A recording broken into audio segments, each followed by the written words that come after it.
Noticias.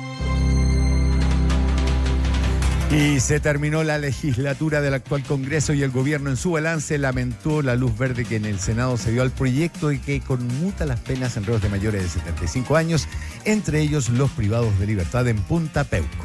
Sí, en el día después de la primera aprobación, en el oficialismo lamentaron el avance de esta iniciativa, mientras que en la oposición hay quienes advierten de errores en el proyecto. Vamos con Juan Espinosa, que nos va a contar todos los detalles. Hola, Juan. ¿Cómo están? Buenas tardes. A falta de una última jugada política que le queda al gobierno y que puede generar que una sesión que está agendada para el martes se use para despachar los cambios al sistema político, esta jornada a las 2 de la tarde se ha terminado la legislatura 2022-2026. Y el cierre de estos 4 años han sido particularmente polémicos. No solo por la que uno podría decir estéril insistencia del gobierno en discutir el proyecto de sala cuna universal, que ayer tuvo un portazo importante en la Comisión de Educación, también la forma en la que sesionó ayer la sala del Senado, dándole un segundo portazo a discutir y despachar los cambios al sistema político, pero sin duda alguna el hecho que más lamenta el gobierno es esta aprobación de la idea de legislar el proyecto de cumplimiento alternativo de penas. El texto que se ha presentado incluye una serie de artículos. Voy a hacer una paráfrasis del artículo 3, que es el artículo polémico, porque establece que el tribunal deberá, a solicitud de parte o de oficio, ordenar que el resto de una condena penal se cumpla bajo reclusión domiciliaria total en ciertos casos especiales. Esto aplica a internos cuya permanencia en la cárcel impida tratar o recuperarse de una enfermedad crónica.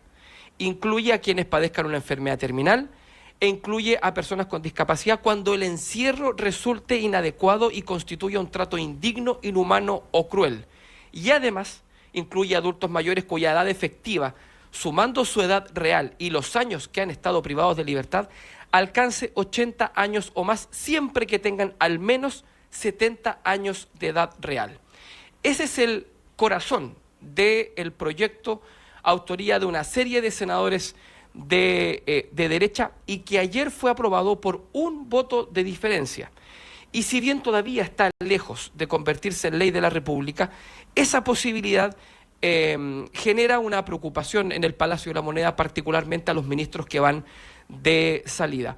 Hoy habló el presidente Gabriel Boric en la mañana, ayer lo hizo visiblemente emocionado el ministro de Justicia, también en su despedida del Congreso Nacional, y hoy se ha despedido del Congreso Nacional la ministra secretaria general de la Presidencia, Macarena Lobos, quien conversó con la prensa acreditada, y esta es parte de su reflexión final al término de esta legislatura respecto de este polémico proyecto.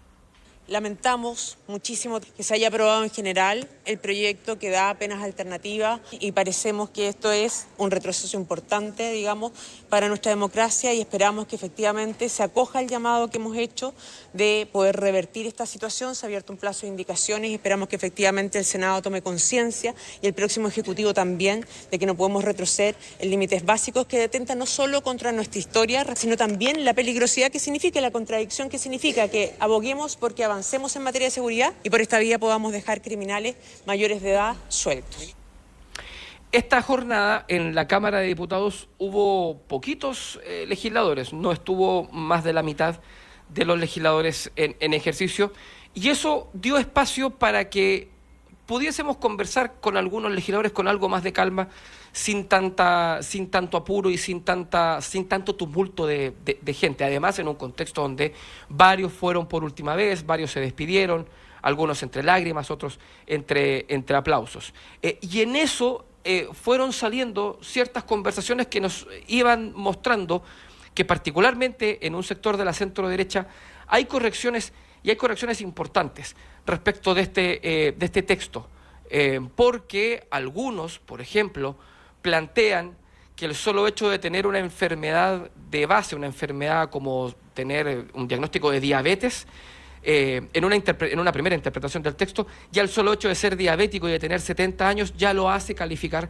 para este beneficio. Y hay varios que dicen que esto no debería ser así, que dentro de las indicaciones que desde hoy se pueden ingresar a través de distintas plataformas en el Congreso Nacional, se debería restringir de una manera importante el grupo de personas a las que se les pueda hacer beneficiarias de este proyecto, y que solamente sea para aquellas personas que están con enfermedades terminales, pero terminales ya al filo en sus últimos días. El concepto que se ha dicho mucho en el Congreso hoy es: no pueden ser enfermos terminales a los que les digan que les queda un año. Tiene que ser un margen menor de tiempo. Y también no puede ser a todos los que están en situación de discapacidad. Tiene que ser a los que están en situación de discapacidad, pero con una enfermedad terminal en el último tramo de sus vidas. Es parte de lo que ya se va proyectando, van a ser algunas de las modificaciones que se van a ingresar a este proyecto de ley. Mientras tanto, en la izquierda también hay lamentaciones. Vamos a escuchar a la diputada Lorena Pizarro del Partido Comunista y también la alerta que hace el diputado Diego Chalper de Renovación Nacional respecto del texto. Son genocidas, son violadores de niños, son asesinos, son narcotraficantes. Todos, sin excepción, pueden acceder a estos beneficios. Vaya el gobierno que nos espera. Ojalá seamos capaces de detener tanta barbaridad. Tiene que referirse a personas de alta edad, mayores de 75 años, con una enfermedad terminal o cuyas capacidades mentales o sensoriales sean inhabilitantes. ¿Y por qué lo digo? Porque al final de lo que se trata es entender que una sanción penal no es lo mismo que algo que genere una vulneración de cosas tan básicas como poder morir en paz. A ver, se entiende que votar a favor de esto es complejo y en algunos casos difícil de explicar, pero ¿qué pasó con parlamentarios como el senador Karim Bianchi que ayer no quiso referirse a este caso cuando era buscado arduamente por la prensa en el Congreso? ¿Qué pasó con su voto? Saca el tejido, Rafa, saca el tejido. A ver, es cierto que ayer el proyecto se votó con un voto de diferencia y que efectivamente había un senador presente pero que no estaba en la sala, y es el caso del senador Karim Bianchi. Fuentes de Radio ADN nos comentaron ayer en la noche y nos corroboraron esta mañana que en varias ocasiones distintos grupos trataron de contactar al senador Bianchi para decirle: senador, baje, porque hay que votar este proyecto, y que no hubo respuesta. Más complejo se vuelve, imaginémonos, apliquemos un poco de empatía. Agrupaciones de familiares de víctimas de violación a los derechos humanos, agrupación de familiares de detenidos desaparecidos, que están viendo cómo las distintas intervenciones van dando esta sensación de que el proyecto se va a aprobar. Ellos van por iniciativa propia hasta la oficina del senador Karim Bianchi en el Congreso Nacional y van acompañados por la subsecretaria de Derechos Humanos. Y el senador Karim Bianchi no abrió la puerta, no los recibió y no bajó a votar. Posteriormente se hizo una acusación bien grave de que el senador Karim Bianchi no bajó a votar porque está negociando una vicepresidencia en la mesa del Senado, algo que se tiene que resolver el miércoles de la próxima semana, que vamos a contar con lujo de detalle cuando esté ocurriendo. El problema es que hoy el senador Karim Bianchi, a través de un video, ha respondido y ha argumentado que por razones familiares, un legislador en el edificio del Congreso Nacional no pudo bajar de su oficina, ir a la sala, apretar un botón y dar su voto. Esta es la palabra del senador Karim Bianchi, representante de la región de Magallanes. Quiero manifestar que efectivamente yo me encontraba en el Senado el día de la votación, pero me fue imposible el poder concurrir ya que tenía un problema de carácter familiar gravísimo. Lamento que de esto se haya hecho un comentario de que acá existió una negociación, lo cual lo niego absolutamente. Esto no responde a ningún tipo de negociación, ni recibí ninguna presión para no votar esto. De hecho, se ha centrado esto en mí y hay otros 4 parlamentarios que no han votado este proyecto. El problema es que Bianchi estaba presente y básicamente cuando uno hace el cálculo faltó un voto, y quien estaba y a quien fueron a buscar fue justamente a Karim Bianchi. Algo importante para que la gente lo tenga también presente: esto todavía no es ley de la República. Claro. Hubo una publicación además en redes sociales de la diputada Pamela Giles, quien cuestiona que el presidente de la República no haya vetado este proyecto. El problema es que no se puede vetar un proyecto que no ha sido despachado por el Congreso Nacional. Claro. Y ayer lo que se dio fue la aprobación de la idea de legislar. Se ha abierto un plazo de indicaciones, que vence al mediodía del 16 de marzo. Ahí va a empezar la tramitación en particular en una comisión específica del Senado. Luego eso tiene que ser votado por la sala del Senado. Esto no va a tramitarse en 2 semanas. Sería particularmente espantoso que se hiciera en 2 semanas. Claro. Esto se va a tramitar en muchísimo tiempo. Luego de votado en la sala del Senado, debe ir a la Cámara de Diputados, donde debería ser tramitado por al menos 2 o 3 comisiones, y que no va a ser eso en simultáneo, y que también va a tomar un tiempo que eso pueda tramitarse, para luego ser votado por la sala de la Cámara de Diputados y que luego vuelva al Senado como Cámara de Origen para ratificar los cambios hechos. Si se aprueba, se convierte en ley; si se rechaza, se va a una comisión mixta que debe destrabar los puntos, y luego deben ambas cámaras ratificar los informes, y recién ahí puede ser ley de la República. Va a depender mucho de la composición, no solo de la mesa del Senado, sino también de las comisiones y de quien presida, por ejemplo, la Comisión de Constitución del Senado. Si lo preside alguien de derecha, puede que le ponga más prisa a la tramitación de este proyecto. Si la preside alguien de izquierda, puede que le ponga menos prisa y vaya escondiendo de alguna forma entre tanto proyecto que está durmiendo hasta ahora en el Senado. La mejor demostración de esto es el proyecto de eutanasia. En tono de broma se dice, pero tampoco, después se ponen serios para confirmarlo. El proyecto de eutanasia se va a poder poner en tabla en el Senado cuando haya un presidente de izquierda. Se dice así en los pasillos del Congreso. Y la proyección es que recién en el 3er año de la legislatura, estamos hablando del 2028, el proyecto de eutanasia podría ser puesto en tabla. Hoy es el proyecto número 1 en la prioridad para ser despachado, pero como el presidente es de derecha, no lo pone en tabla. Todo esto funciona en una lógica de estrategia política partidista. Y es eso también lo que se va a aplicar en este caso de este proyecto, en donde finalmente vamos a tener que ver cómo la composición del próximo Congreso Nacional va a tener un efecto o no en cómo se agilice o no el trámite de este proyecto, que puede ser ley de la República o no. Y en función de eso puede beneficiar a 12.000 personas, como ha dicho el ministro de Justicia Jaime Gajardo, o no, dependiendo de las modificaciones que se hagan para reducir finalmente, como se ha anticipado hoy día, el rango de personas que pueden ser beneficiadas con esta política. Estoy leyendo un tuit de el ex fiscal y ahora abogado Carlos Gajardo, que dice: el proyecto de ley favorece también a condenados con enfermedades crónicas que no puedan ser tratadas adecuadamente. Cita el artículo 3º, lo replica.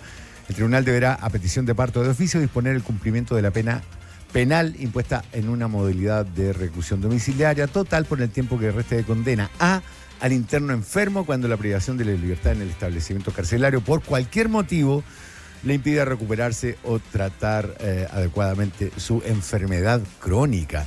Y dice que son 70 años nomás, y aclara: el proyecto aprobado en general no exige edad mínima para acceder al derecho. El enfermo crónico por diabetes, hipertensión, asma, etcétera, con cualquier edad, por cualquier delito, puede cumplir su pena en su domicilio cuando no pueda ser tratado adecuadamente en prisión. A mí me gustaría saber si los senadores de la comisión leyeron ese tipo de detalles antes de aprobar esto, porque de verdad la palabra que usa Carlos Gajardo es aberrante. Me parece bastante certera para definir ese tipo de artículos. O sea, igual deja abierta una puerta para un montón de gente, Sí, mucho más allá de gente pedófilos, que tenga cierta edad para delitos gravísimos. A mí me cuesta entender lo que está en la cabeza de los parlamentarios, más allá de que uno tenga la mirada sobre los reclusos de Punta Peuco, ¿no? Y tratemos de centrar ahí, o muchos, a lo mejor en virtud de eso, centren la polémica. Yo pienso que eso es tan a contrapelo de la ciudadanía, fíjate, de ese ciudadano común que mucha opinión así vehemente respecto de lo de Punta Peuco, no sé si la tiene, digamos, que no sé si tiene un interés tan particular en ese caso como en el resto de los reos. Sí. Como en otro tipo de delitos más actuales, tal vez más del día a día de ahora, no de tanto de nuestro pasado. Que ven que esta es una señal que va justo en contra de lo que está pidiendo la ciudadanía. La ciudadanía lo que está pidiendo es mano dura hace mucho rato, mano firme, que no se indulte, que creo que fue uno de los errores de este gobierno, pero que tampoco se entreguen estos beneficios. Mira, hemos hablado en algunos casos cuestionando los beneficios carcelarios que han recibido algunos reos de alta connotación pública, porque se portan bien, porque se les entrega algo que legalmente corresponde. porque precisamente genera ruido, como que hay una idea de que no debiesen existir muchas veces para delitos graves ese tipo de beneficio. Y aquí estamos hablando de conmutar penas para personas que pueden haber cometido cosas tremendas como violaciones, como abusos, violaciones a niños, pedófilos. O sea, realmente la ciudadanía puede estar de acuerdo con algo así, más allá del tema político, más allá del tema histórico.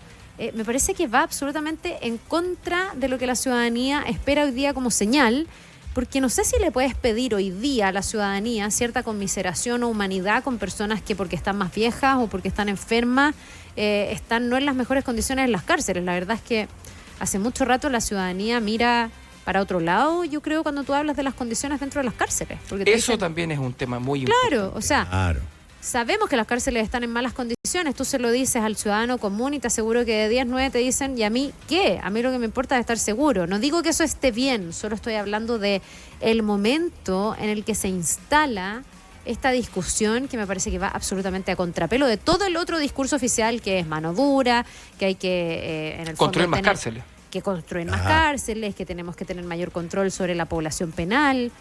Pero ¿qué es esto de andar dejando a la gente no libre, pero sí con condenas que realmente son accesorias si uno piensa en delitos tan graves como, no sé, por una persona que viola a un menor de edad?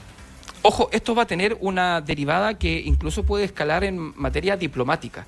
Hemos sabido que durante la próxima semana se va a intentar hacer llegar una carta a Claudia Sheinbaum, la presidenta de México, contándole los antecedentes de este proyecto de ley, que es autoría del senador saliente Francisco Chaguán, que suena como embajador en México. Y esto podría tener una respuesta incluso diplomática, porque varios han dicho que ojalá en función de esto se pueda retrasar o incluso rechazar las credenciales diplomáticas que eventualmente, porque no sabemos si va a ser finalmente nombrado embajador en México, Francisco Chaguán presente cuando llegue al país azteca a presentarse como embajador. Esto puede eventualmente traspasar nuestras fronteras y generar un pseudo conflicto con un país con el que Chile tiene una historia muy rica como es México. Pero no deja de ser cierto también que, claro, si las cárceles estuvieran en buen estado, quizás no sería necesario tener que hacer un proyecto de esta magnitud. La realidad dentro de las cárceles incluso es mucho más grave de lo que nosotros como medios de comunicación sabemos. Este año, solo como un ejemplo, hubo varios pasillos, varios módulos en Santiago 1 que estuvieron clausurados por tuberculosis. Cosas que afuera es totalmente anormal que ocurra. Dentro de las cárceles eso termina ocurriendo, y el fundamento, como lo dicen ustedes, a este proyecto es que las condiciones dentro de las cárceles son indeseadas, son inhumanas. A lo mejor habría que ponerle, a lo mejor habría que apurar la construcción de las cárceles, ¿no? Sí. A lo mejor habría que construir o mejorar las cárceles que dejar a la gente fuera. Define inhumano. A ver, ¿cuántas cárceles tienen condiciones inhumanas en Chile y por qué esta en particular? Bueno. Sí. Juan Espinosa, muchísimas gracias por el contacto. Que tengas una muy buena jornada. Gracias, Igualmente, Juan. que estés bien.